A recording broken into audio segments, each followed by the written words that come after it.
Welcome to another week of Dan Really Likes Wine, brought to you by Pick and Pay, and it is a beautiful Sunday in the Winelands where I'm making my debut in an estate I've been promising to come to for ages. Taste Lombard, good friend of mine, works out here at Oldenburg, and he's been annoying me for years now to come and pay a visit, and I finally found some time to do so, and joined by somebody who hasn't actually been here that long. Nick Bernard, a lot of people know you from your Warwick days, but you found a new home, and it's not a bad place to be, this, is it? Yeah, I know, it's a great view. I laughed the first time I started working here. I put a little picture of my new office on my Facebook profile, and everyone was drooling in envy of this view at the back here. So yeah, not a bad place to work.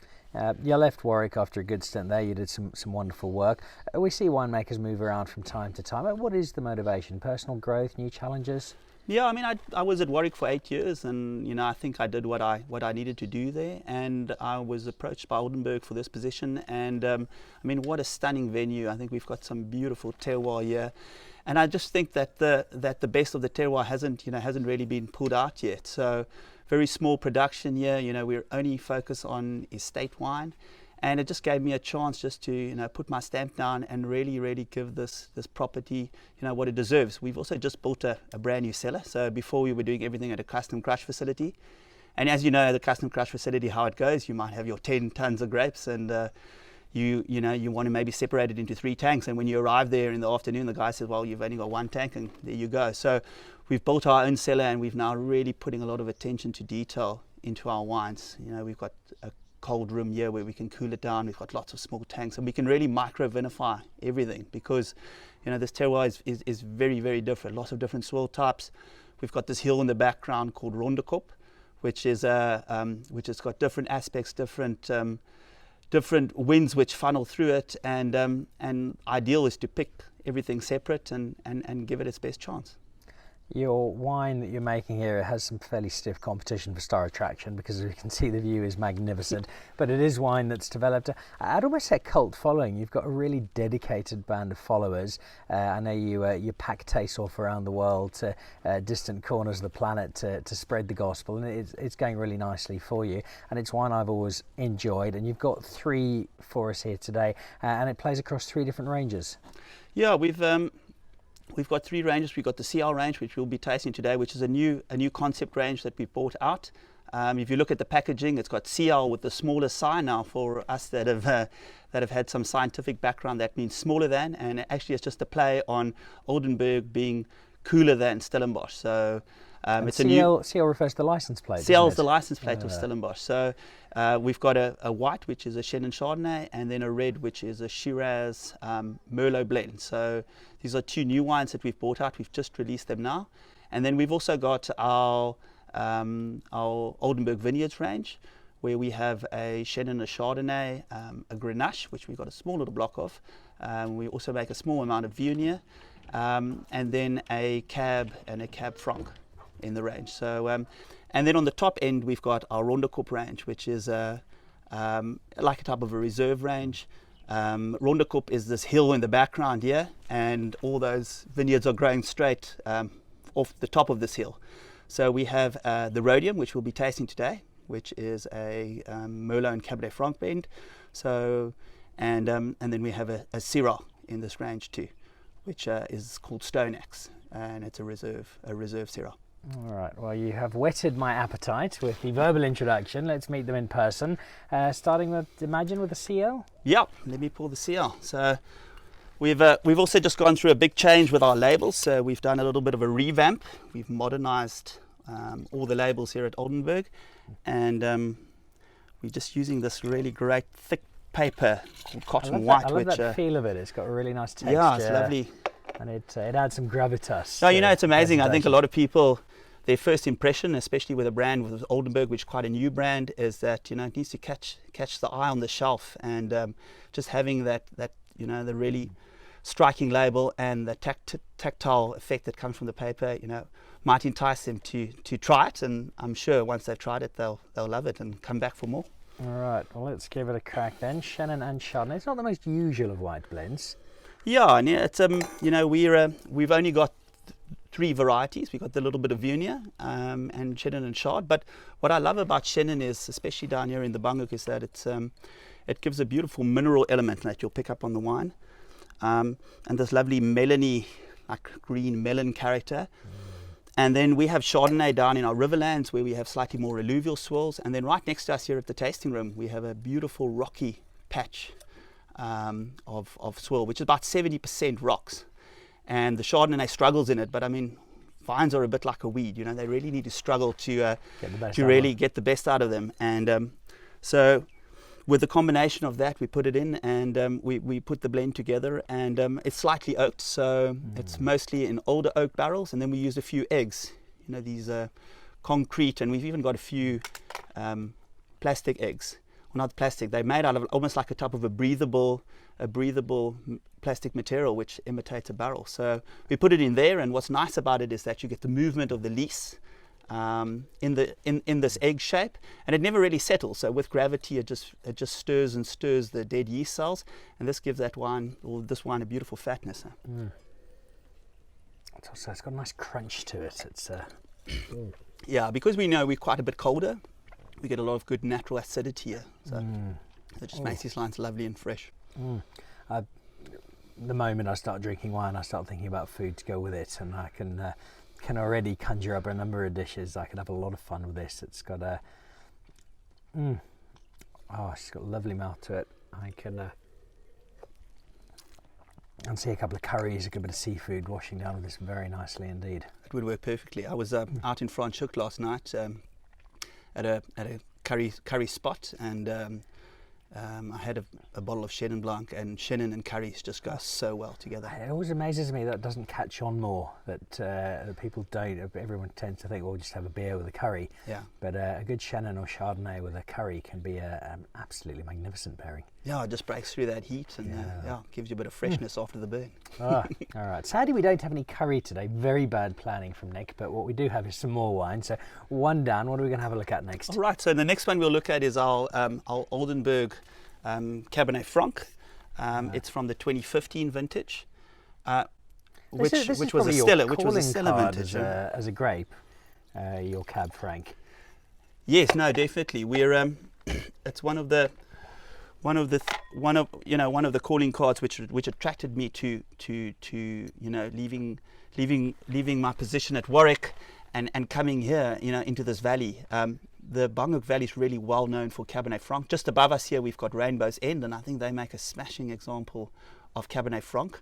We've got a lot of decomposed granite swirls, and we're north facing, so we're in a cool valley, but our Cabernet Franc is slightly north facing, so a warmer facing slope in a cool valley, and the combination of those two just seem to work really, really well for Cab Franc. We're also just about to plant about 2.5 hectares of Cabernet Franc with two different clones, and we're really looking to taking Cabernet Franc forward. It's one of the wines that enticed me to this position.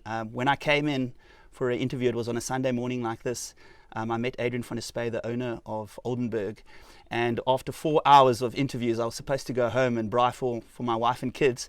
And I remember phoning my wife at 2 o'clock in the afternoon saying, I'm on my way home. And she said, well, the kids are hungry and crying and everyone's sad. And, where are you? And what interview takes 4 hours? And I said, well, sweetie, it was really interesting. And I think this might be the one. And on my way out of the door, Adrian gave me a bottle of 2007, which was the maiden vintage of Cabernet Franc on Oldenburg. I mean, it came from 3-year-old vines. And I remember going home. We ended up not braaiing because when I arrived at home, everyone was sleeping.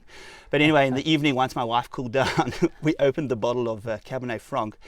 And, it was just mind-blowing. It was just gave me such confidence in, what I was doing was the right decision. And, so this terroir is Cabernet Franc country. Well, you've got Cab Franc history, of course, because you've had some 5 stars from Platter for your Cab Franc at Warwick. So this Cab Franc has a lot to live up to in my eyes, Mr. Bernard. So let's see what... Yeah, a little bit of work to be done. I think a little bit of refinement. Just behind us here are our 2 Cabernet Franc vineyards. They're some of the oldest vineyards, on the farm. But I think I'm really excited with our new vineyard coming in. More gravel there. These bottom vineyards are more on decomposed Table Mountain sandstone. So I think with that gravel element, we're definitely gonna bring out the true essence of Cab Franc. And Cab Franc is a variety that you just need to plant it in the right spot. You know, if you get it wrong, it can be really weedy and herbaceous and horrible. But if you get it right, it just brings out this beautiful perfume. I had a very similar conversation with Gerard Holden from Holden Mance. Yes, They're yes. having some fun with Cab Franc as well. Well, this is glorious. It's such an underrated grape and underutilized in South Africa. It is, and it's really started to get a cult following in South Africa. I remember trying to sell Cabernet Franc a few years ago, and you'd always arrive at a wine list, and the sommelier would say, well, you know, we don't really have a section for Cabernet Franc. It always used to be slotted into the other section. Yeah. And now it's become trendy, you know, to put Cabernet Francs down. And I think South Africa is making some smashing examples. I mean, there's over 50 different types of Cabernet Francs or different brands of Cabernet Franc in South Africa, and it's really made a comeback and a stance. Oh, well, you're certainly helping that cause. This is lovely, and of course it is from that 2015 vintage that's going to go down in history as being so celebrated. Yeah, 15 was just a beautiful vintage. It was really early, so about 2 weeks earlier than anything else. I mean, I started harvesting Cabernet Franc in the last week of January, and normally we would take it in the second week of Feb. So it was a extremely early vintage, but just, you know, that perfect days, just warm enough, no rain, and you know, the wines of 15 are going to really last. So yeah, that's the Cab Franc. Everyone talks about the 2015 Cab Sav out of Stellenbosch. That Cab Franc is well worth a go. 2 down. Let's finish off my breakfast here at Oldenburg with the Rondekop range. Okay, so as I mentioned, the Rondekop is our reserve range, and you know, if you come down to our tasting room, we serve it out of these big Zalto glasses. So yeah, every time I break one of these glasses, I lose a small portion of my yearly bonus. So.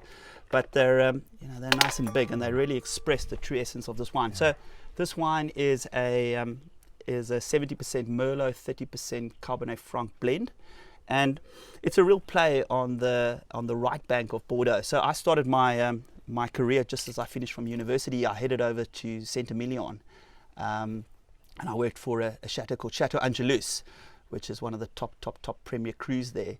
And I worked with a lot of Cabernet Franc and Merlot, and it was one of the inspirations for it's one of the inspirations for this blend. And it's just the varieties that work well here. Merlot is such a underrated variety in South Africa, and a lot of times it's just really, you know, taken apart by the wine critics.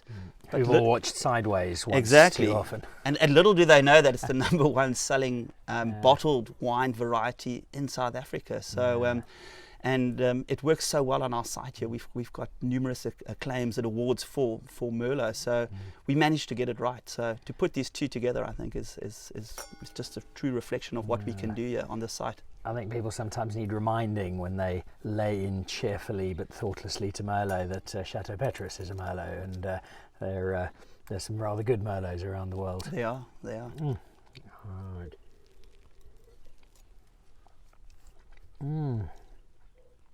Oh, that's a really nice combination. Yeah, the Cabernet Franc just gives that beautiful spice. Yeah.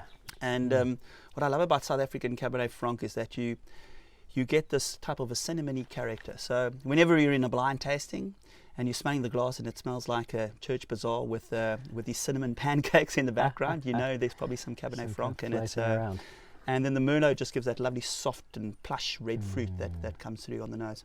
Oh, yeah, it's just a glorious base to play around with. I've been lucky enough to do a fair amount of travel already this year, and to eat at some pretty good restaurants and to have some really good food and wine experiences.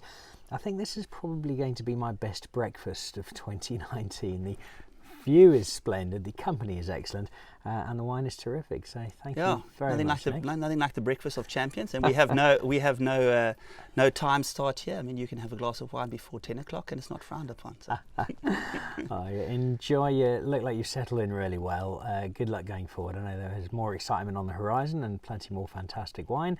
This is my first visit. It certainly won't be the last, and I look forward to coming back and watching the Nick and Oldenburg journeys unfold together. Thank you, Dan. I appreciate your visit.